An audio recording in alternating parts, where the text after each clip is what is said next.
Free star accommodation ആലപ്പുഴയിലുള്ള സ്ഥാപനമാണ്.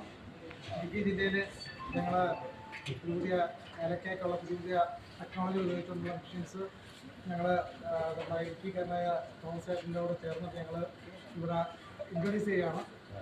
എല്ലാവരെയും അനുഗ്രഹങ്ങളും ആശംസകളുമാണ്. അപ്പം ഇതിന് ഞങ്ങളുടെ ക്ഷണം സ്വീകരിച്ചെത്തിയ ഇന്നലെ സാറിന് നന്ദി പറയുകയാണ്. പിന്നെ മറ്റ് വിശിഷ്ടർക്കും എല്ലാവരെയും കമ്മിയുടെ പേരിൽ സ്വാഗതം ചെയ്യുകയാണ്. പഞ്ചായത്ത് പ്രസിഡന്റ്